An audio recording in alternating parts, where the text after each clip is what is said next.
Hey, viewers, George here to do a first impressional talking bit on Citizens of Earth. I promise not to back down in the face of peril unless, you know, my life's at stake or something. But other than that, no backing down. Citizens of Earth is this downloadable game that came out today, which is the 20th of January. And a lot of people, when they were talking about this before it was released and all that, were saying, oh, this is a lot like Earthbound, it's very similar, it's Earthbound.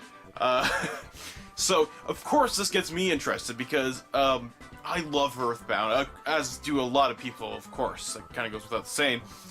So, I was really interested in seeing how similar to Earthbound this is and how enjoyable it is. And, of course, I looked at a trailer, and even without the supposed Earthbound tone that people are claiming it has, the trailer does make this game look really interesting. Essentially, you play as the Vice President of the world, who has been newly elected, and he's on vacation. And while he's on vacation, strange shit starts happening, and since he's the newly elected VP of the world, he has to save the world from all the strange shit that's going down.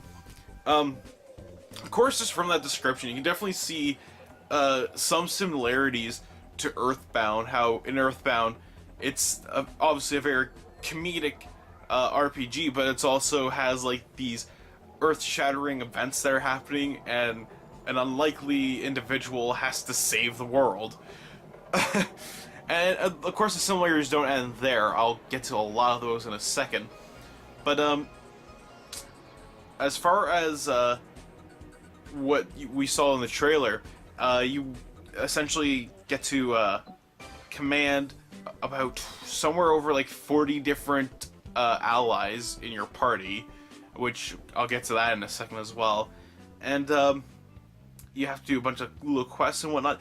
But I mean, there's very few Earthbound similarities in this game. There's quite a few. You can definitely tell the people who made this game. I don't know who actually made it. I know Atlas published it probably, but the people who made this game definitely really like Earthbound, or at the very least, a lot of the thematics and styles that Earthbound is very well known for. Okay, so let's get into this. So the game opens up with the Vice President. He's laying in bed and he's woken up by his mom, and you kind of go through a bit of the tutorial. Your mom and your brother are your first allies. Of course, if your mom's your mom, and your brother is he's a FedEx delivery guy. I forget what the comedic parody of it. I think it's like Fed Up or something like that. Actually, it probably is Fed Up. And right away, you can definitely see where this game gets interesting. The VP doesn't actually participate in the battles. He is essentially like the leader. He commands people as does a player. He's essentially the player. So, your party consists of the various allies you acquire throughout the game, which includes the mother, your brother. You can get a conspiracy theorist. You can get, cops, pharmacists, artists, school mascots, campers, counselors. There's like a whole random array of allies that you get to command in this RPG, and that in itself is amazing. Of course, one of the big problems I discovered really quickly is, why would you use the people that you collect who could essentially be at a weaker level compared to the people that you've been going along with this entire time? Like, by the time I got my first new party member, because you start out with the mother and the brother, so once I got the first new party member, he was like, his stats were like slightly lower than the others, and then when I got the second one, his stats were slightly lower than everyone else's, and it's just like, why would I use him if I already have these really good stats here? Because in battle, and yeah, sure, in battle, they have different movesets and whatnot, like, but the first three allies you get are pretty good. to begin with. Like, the mother is essentially can heal people, though it does suck her healing abilities, but it does improve after you leveled her up a bit. And then you got the brother, who is pretty much a fighter, like a brute, and which means he's really good at combat. And then, like, whoever you have as your third person, I mean, you're set right there. So I don't know, it kind of feels like right off the bat you can start neglecting any of these other allies that you can collect, which is very unfortunate because they have a very colorful cast of characters for you to interact with in this game. Even the enemies are like very like interesting too, especially the main villain, who is the opposing party. So the person that you beat for vice president is essentially trying to ruin you, which is absolutely hilarious. I mean, there is there are probably a couple other enemies, but like he seems to be a pretty main figure in it, or at least the game comedically says so. So I don't know. I mean, I've only played so much of it, and this game does seem like there's quite a bit to go with, especially considering it was like 8,000 megabyte, about an 8,000 megabyte download for the Wii U, which is a really huge amount for a downloadable game, at least compared to the other downloadable games I have on my Wii U. So they could have probably packaged this thing as a physical copy, but I'm pretty sure there's reasons for that. I kind of went off on a tangent there, but so the RPG aspect, you command your party of 3. You can only have up to 3 people in the battle party, essentially, and you just kind of command them from there. You like a standard RPG, much like Earthbound, or really any RPG to begin with. I don't know why I went to Earthbound. That's probably because why people immediately think Earthbound, but yeah, you command your party like a standard RPG. They all have their own move sets, and each move kind of does a different thing. One of the neat things I do like about the battle system is you can stack things onto opponents. So like you can confuse a person like a couple times. You can put a bunch of defense downs on them. You can poison essentially enemies a couple of times. Like, you can stack them, and that's a really cool idea. So it kind of just, you know, you can do way more damage to them by kind of like planning things out in a more strategic sense. But of course you can do just as fine by like brutally going in there and like beating the crap out of everyone. It's just, it works for the game. Essentially feels like it's as deep as you want it to be, which I really love games that are like that. Like Bravely Default, that game is a perfect example of a game that can be as deep as you want it to be. Like, you can go really deep into Bravely Default with its class systems and, you know, the micromanaging of all like the various elements in that. And same with this game, Citizens of Earth. There's a bit more of there's definitely a deeper strategy level to it, but you know, if you're just going to simply press the A button, that's all fine and good. It works just the same. But I think you benefit a little more. You definitely benefit a little more by being a little strategic about stuff. So what else do I have to add to this? A couple of Earthbound similarities that you definitely see in the battle is the backgrounds. Like, the minute I saw the background, I'm like, oh yeah, this is definitely Earthbound inspired. I can see why people immediately leapt to that concept, because it has like a very psychedelic, wavy background, much like Earthbound did, or the Mother series, I should say, did. And the enemies you face, my god, are they like, it's again very Earthbound-less. Like, so the first few enemies you face off against are protesters. And I mean, they're just as like comedically silly as well. And there's even the text box at the top that kind of like in-depths the moves that you're doing. Like, conspiracy guy. Oh my god! Like, one of his moves, like it'll be like, you know, bothers protester with conspiracies about the government or whatever. Like, says that what he's doing is a cover-up. I'm just laughing like that's very silly. And then, like, you got other enemies, too, like, coffee beans that are, walk around. You got telefrons, which are, like, goats with telephone antlers. You got bumblebees and soapweeds. And those are just, like, a few of the enemies that you encounter. It's just like, what the freak? Like, oh my god, this is fantastic. It has such charm to it, and it's like, it's one of those things that, like, much like Earthbound, one of the ways that it keeps you want to play it is its overall charm that it has, and, like, humor that it presents in a very not sarcastic, but a satire way of parodying everything. Like, Earthbound is known for, making fun of a lot of events that happened in Japan during that time with various things. I can't think of any examples. Like, the Happy religion people was based off of, like, actual, like, terrorist religious groups that were committing various evil deeds in Japan. Stuff like that, and this game does have the same concept, but not quite to the deep extent that the Mother series certainly was known for. But it definitely does satire a lot of things. Of course, politics is the big thing, considering you play as a vice president. And much of the various mudslingings and, like, events that happen around that. So, like, you're the vice president of the world and, like, aliens are involved. Of course, there's a fucking cover-up thing and, like, bizarre shit like that. But once again, it's very, like, thin-lined about, like, you kind of know where they're going with the parody of it, and you haven't seen, like, that kind of, like, satire of politics before. I mean, you've seen it before, is what I'm trying to get at.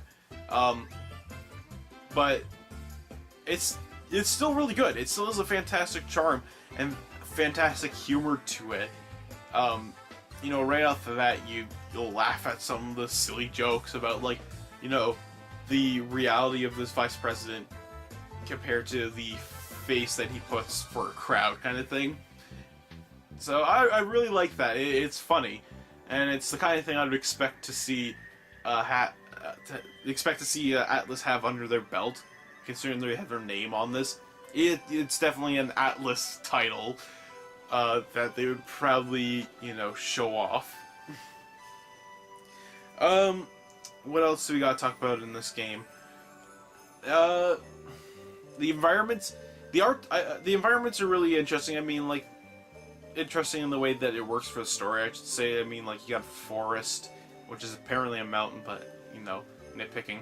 You got a town, a campground, and, like, some other bits. It works.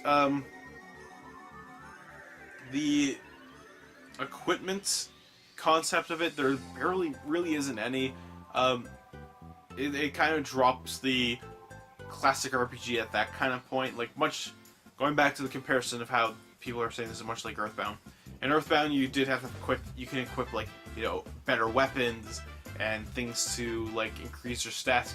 Here, you increase your stats by leveling up, essentially, like that. Much like most RPGs. There are some equipments, but, like, it's a thing like you can have, like, one equipment that is meant for a certain character, and it kind of gives them, like, a certain stat. It can also kind of, give, like, a really good stat. Like, it increases attack and defense immensely, but, like, also that character's going to be permanently confused. So, like, some of them have that, some of them are just, like, straight good things, some of them are, a really, really, really good thing, but, like, there is a consequence to it, kind of thing. So, that's really neat. It doesn't really feel, I wish it kind of expanded a little more, like, actual, like, armor or, like, weapons that they can use, but, yeah, it's a very nitpicky thing. It works without it. God, I feel like there's some other things I should talk about.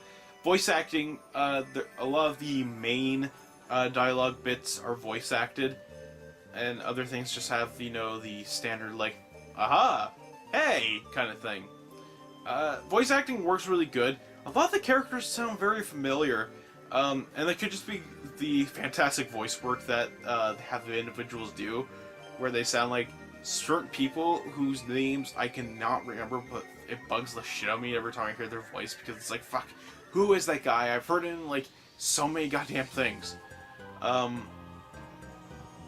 So, yeah, the voice acting is really good, is what I'm trying to get at.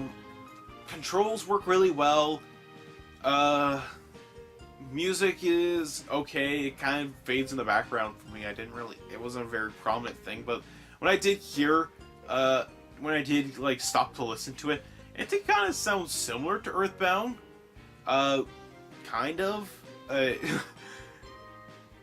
You know, take it as you will, I guess. What else do I have to talk about? I think that's about it, really. This game, one of the big problems, I guess, with this game is you get flooded with a lot of quests or fetch questing kind of thing, especially when you want to recruit new people. In order to do it, you have to kind of fulfill a goal for them. So, you know, one person would be like, find all my lost cats, or someone would be like, find some evidence to prove my conspiracy, or, you know, stop the protests or shit like that. Like, various things. Some of them story-based, some of them are very side-based, to kind of collect them, and you get flooded with these things, because like I said, there's about 40 of these characters that you collect throughout the game. Well, over 40 of them, apparently, and you get so many of these things, and even though the game does kind of, like, section them, like, this is the main thing, these are secondary, and these are recruitment quests, it still looks like a lot to kind of, you know, take in, really. One of the biggest downfalls about this game, more so for the Wii U, because that's the one I'm playing it on the Wii U, I don't know how it is on any of the other systems, but it doesn't really use the gamepad effectively. You kind of just use it as, like, an off-TV option, or you can also touch the screen on the gamepad as well. But I mean, like, it would have been neat if they kind of just, like, you know, put the map on there, or, like, the inventory on there or something like that. Yeah, just kind of utilize it, because the mini-map is rather small, and it's kind of just off the side, you really don't use it. You kind of just wander around, and shit happens. Which is really unfortunate, because I mean, like, in, you know, the Mother series, the map was definitely, like, a useful thing to look at for the first time, to kind of figure out where everything is at a glance, rather than kind of aimlessly walk around trying to figure things out. So, it's unfortunate it doesn't kind of, like, make it easier. But, yeah, a nitpicky thing, really. Anything else I have to mention? Not a whole lot. This game's really good. I'm really enjoying it so far. After playing it for quite a while. Had to kind of pull myself away to do this, really. But yeah, I really like this game. This is definitely a game, it's definitely a highlight of this year, that's for sure. You know, 2015, Citizens of Earth will definitely be a talking point of this year, and if not, it'll definitely make a couple people's, you know, best games list for sure, because it's a really good RPG. It does a lot of things right, and some very, very minor things wrong that are, like, you can easily kind of, you know, ignore. And, you know, everyone's saying it's very identical to Earthbound. You know, it's I wouldn't say a spiritual successor, but heavily inspired by Earthbound, which is definitely going to get a lot of people talking. That's a huge, huge plus for any game, really, to, you know, be associated with a fantastic RPG series like the Mother games. So, yeah, this is definitely a game to check out. I mean, it's on the Wii U, it's on the 3DS, it's on the PlayStation 4. I don't know if it's on the PlayStation 3, probably is. And I think it's also on the PC. So, I mean, you have a lot of options to kind of get a chance to play this. And I definitely recommend trying this game. It's a lot of fun. The art style, I forgot to talk about the art style. I was going to say something about it, and then I kind of got distracted somehow. Art style in this is very, very cartoony, which works really well for it. The comedy in this, the writing in this is very good, I'd say. I mean, there's a lot of, there's not a lot of jokes where it's like, haha, that's hilarious. It's mostly just like, that's funny. So take that as you will, because comedy is a very subjective thing, as many people probably know. But it's definitely a funny game. I can definitely see a lot of people enjoying this. So yeah, Citizens of Earth, check it out. Fun game. I really like it. And until next time, keep on gaming.